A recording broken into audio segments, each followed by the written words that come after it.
Hello students. आज हम on Shakespeare 1630 ये पोएम पढ़ेंगे which was composed by John Milton.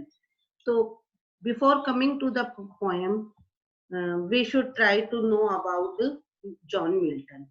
John Milton was born in 1608 and he was died in 1674. He was the greatest English poet and prose writer, who is one of the most highly regarded figures in world literature and is widely considered the greatest poet since Shakespeare.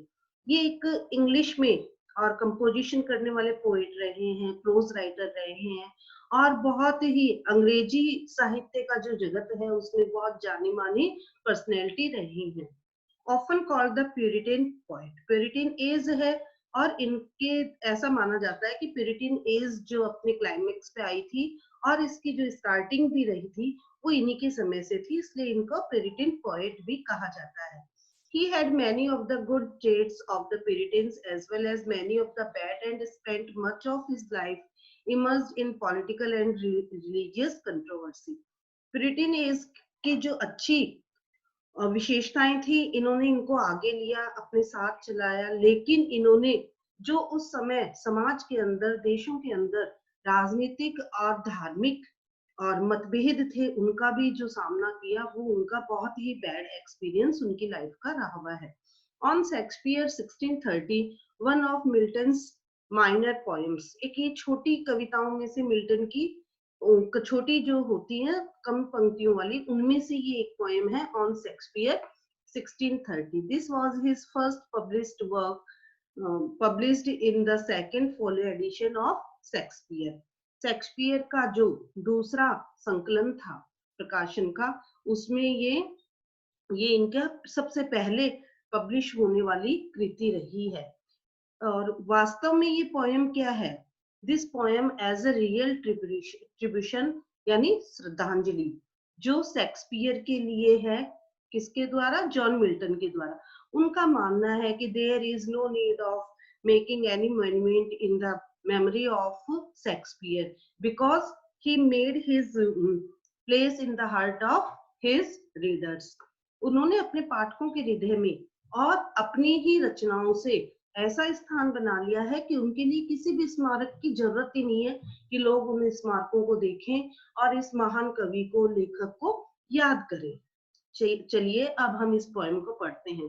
What needs my Shakespeare for his honored bonds, the labor of an age in piled stones.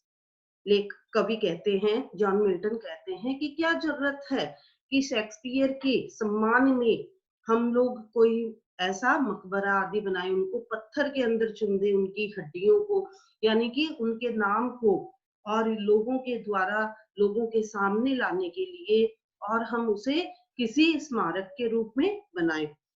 और that is hallowed relics should be hide under a star pointing pyramid. Pyramid आप सब जानते हैं, किसी भी मृत व्यक्ति के लिए रेक्टेंगुलर या ट्रायंगुलर शेप में और जो मॉन्यूमेंट बनाए जाते थे उनको हम पिरामिड कहते। तो कहते हैं कि ये जो एक महान व्यक्तित्व है जो अंग्रेजी साहित्य जगत का है, क्या हम किसी भी पिरामिड के अंदर, और ये एक ऐसा जो समय है और उनकी मृत्यु के उपरांत, और उनकी उन पिरामिड्स के अंदर उनको छिपा कर रखें और उससे लोग उनको पूजेंगे या ज्यादा इंपॉर्टेंस देंगे या उनको ज्यादा याद करेंगे? क्या आवश्यकता है इस चीज की? Dear son of memory, great heir of fame, ये तो स्मरण, याद में रखने वाले, स्मृति में रखने वाले ऐसे महान सपूत हैं। किसके? अंग्रेजी साहित्य जगत के। इतने महान सपूत है और उन्होंने जो वास्तविक प्रसिद्धि होती है उसके वो उत्तराधिकारी, उन्होंने अपने रचनाओं के माध्यम से अपने पाठकों के हृदय में वो स्थान प्राप्त किया है कि वो अपने आप को अपने जीवन काल में प्रसिद्धि के, फेमिलियरिटी के एकदम शिखर पे वो लेके गए हैं। और उस शिखर पे उनकी रचनाओं को जैसे जैसे लोग उनकी मृत्यु प्रांत भी पढ़ेंगे तो उनकी प्रसिद्धि में कोई भी कमी नहीं आने वाली।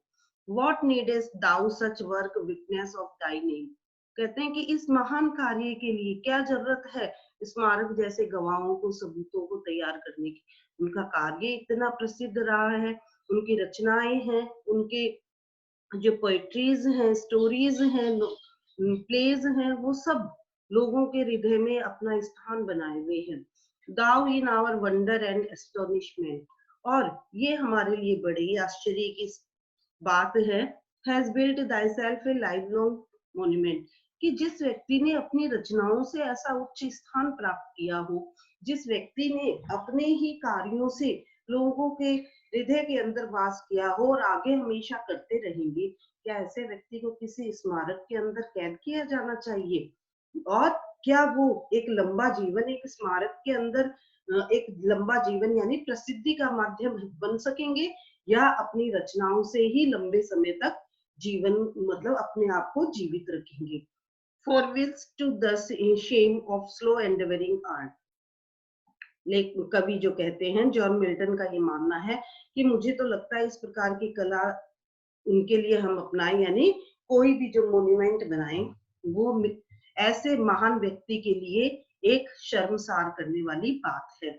The easy numbers flow and that each heart, उन्होंने कहा है कि उनके तो बड़ी आसानी से असंख्य बहुत संख्याओं में और उनके प्रशंसक रहे हैं, और हर हृदय में शेक्सपियर वास करते हैं।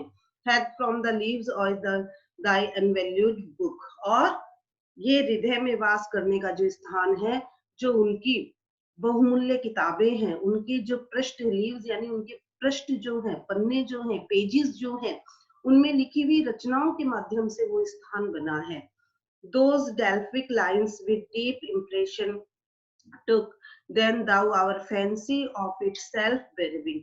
अब उन्होंने अपनी इस प्रकार की रचनाएं जो की है, उसका एक प्रभाव, बहुत गहरा प्रभाव पाठकों के हृदय पे पड़ता है, मन मस्तिष्क पे पड़ता है, और ये हम स्वयं इसको अनुभूत करते हैं।